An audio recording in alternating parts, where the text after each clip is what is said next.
Part 1. Making Tabletop Simulator Go. When you enter a game in Tabletop Simulator, you'll find yourself at a table. In order to move around relative to the table, you'll use your W, A, S, and D keys. W and S will move you forward and backward, while A and D will allow you to pan side to side. You can also control the angle at which you view the table using the directional arrows on your keyboard. The up and down arrows will adjust your view between a side-on view and a top-down view, while the left and right arrows will allow you to turn your view around the table. Hitting the spacebar will return you to your default view. There are many ways in which you can manipulate objects in TTS. To grab and manipulate a single object from a stack, bag, or bowl, just click and drag. If you have a deck of cards, this will draw the top card from that pile.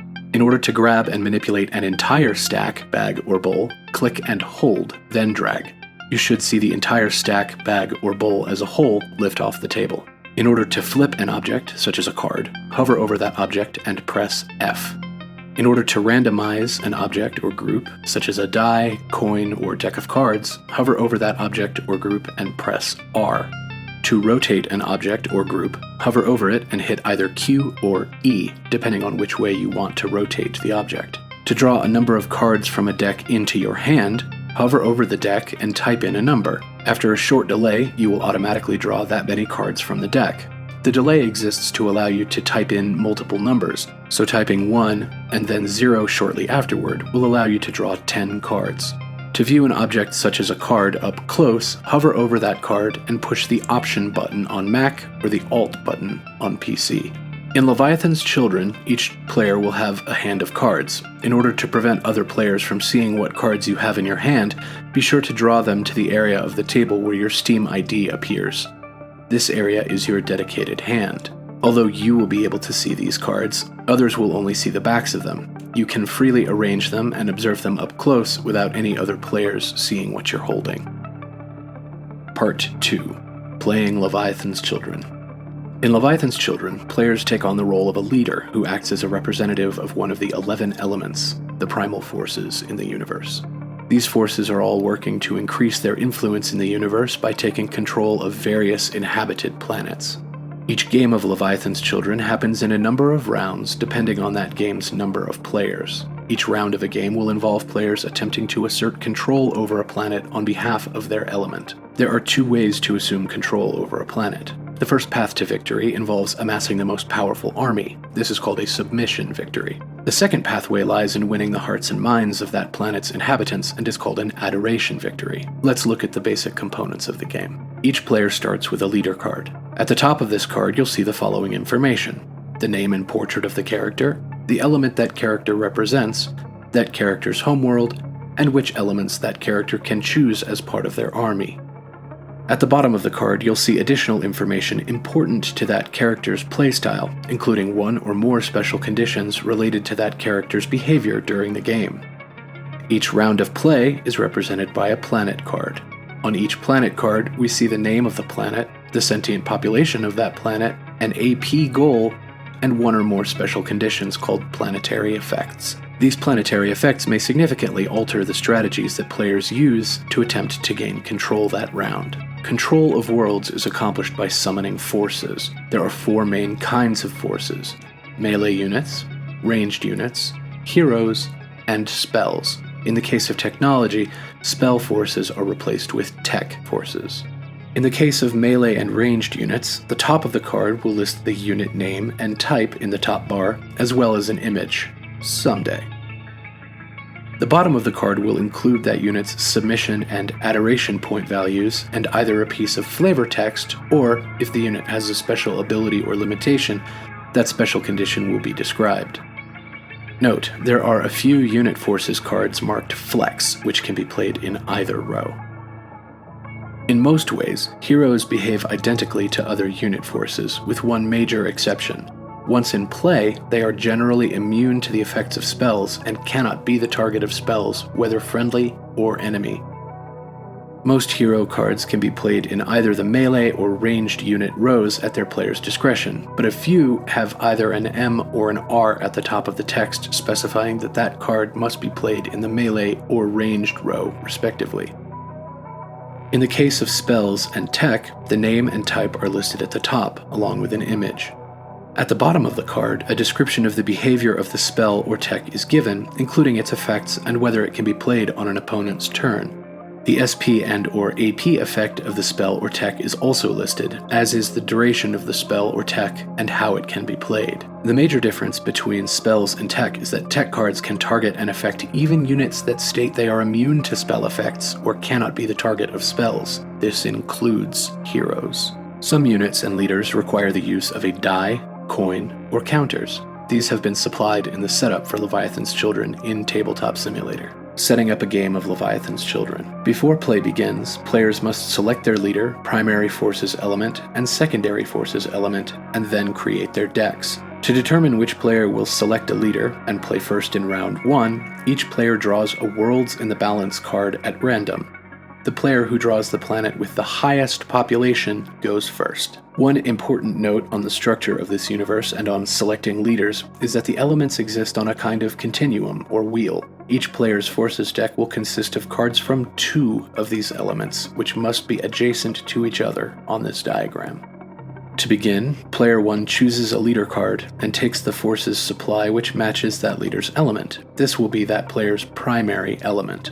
Because secondary elements must be adjacent to each player's primary element, players must be careful when selecting leaders that they do not make the game unplayable. This means that if player 1 selects a leader with the order element, their secondary forces must be either technology or darkness. If player 2 then selects a leader from the technology element, this means that player 1 must select darkness as their secondary force, and player 2 must select water as their secondary force. As such, no other player may select darkness or water as either their primary or secondary force. After player 1 has selected a leader, play continues to the left around the table. Once all players have selected a leader and primary element, the last player to select a leader will select their secondary element, and secondary element selection continues to the right until all players have selected their secondary elements. Once each player has a leader, primary element, and secondary element, collect all unselected leaders and forces cards and put them aside. They will not be used in this game.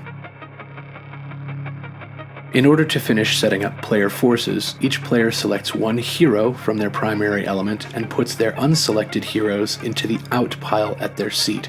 Heroes that were not selected will not be used in this game.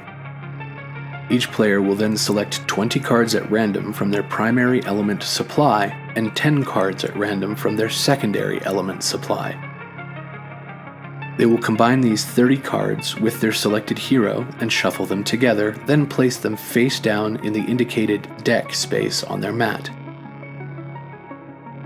All of their other cards will go into their out pile and will not be used in this game. Once each player has prepared their deck of forces, pick a number of Worlds in the Balance cards equal to the number of players in the game plus 1. Set all other Worlds in the Balance cards aside, they will likely not be used in this game. Flip the topmost of these cards face up and make sure all players get a chance to see what special conditions exist on this planet. Before round 1 begins, each player draws 6 cards from their forces deck. Remember to drag them all the way to your hand area so that when you flip them over, your opponents cannot see them. You may look at your own hand at this time. Each player may choose to send one of these 6 cards to the bottom of their own deck and draw a new card in its place. Players are not required to do so, however. Playing around. Begin each round by flipping the next round's World in the Balance card face up. Players will always begin a round able to see what world they will be visiting next round, unless there is no following round. Next, all players draw 2 additional forces cards. This means that players will begin round 1 with a total of 8 cards, 6 from their initial draw, and 2 more at the start of the round. Play begins in round 1 with the first player who selected a leader. In subsequent rounds, the winner of the previous round plays first. During their turn, a player must usually take either of the following actions: either play a forces card from their hand, or pass their turn. Note, there are a few forces cards that allow a player to use a special ability of that card as their turn, rather than playing a new card. In addition, the player may be able to take additional actions such as using a special leader ability or playing a spell whose text states that it can be played at any time. After either playing a forces card or passing, the player may declare their turn over and play proceeds to the left. Once a player has passed a turn, they may not play additional forces cards during that round, and they may not use the abilities of any of the units they already have in play. They may, however, use their leader ability during a round in which they have already passed, if that ability is applicable. Play continues until each player has either passed their turn or run out of cards in their hand. Players may elect to pass rather than play a card on any of their own turns, including their first turn. Resource management over the course of a full game is key to good strategy, so determining when to pass during a single round is critical to achieving victory. The round ends when one of the two following conditions are met. All players have passed their turn or run out of cards in their hands, or any player meets the adoration point AP goal for that particular world in the balance. If all players have passed their turn or run out of cards, the winner with the highest submission point, SP total, has achieved a submission victory, won influence over the planet in play, and is the winner of the round. If two players have an equal number of SP at the end of the round and have the highest SP total, neither player wins that planet.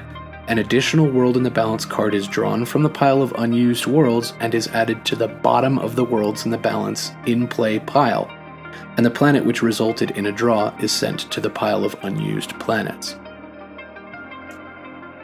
If at any point a player reaches the adoration point goal of the planet in play, the round immediately ends and that player has achieved an adoration victory and won influence over the planet in play. This occurs no matter how many other players have passed, and regardless of their submission point totals. At the end of the round, the winning player takes that round's planet card and places it somewhere in their play area. All players remove all spells and units from play and put them in their discard piles. The game ends when any player achieves a second victory, giving them control of 2 planets. If a round ends and no player has won a second victory, begin play for the next round, beginning by flipping over the next planet and drawing 2 new forces cards.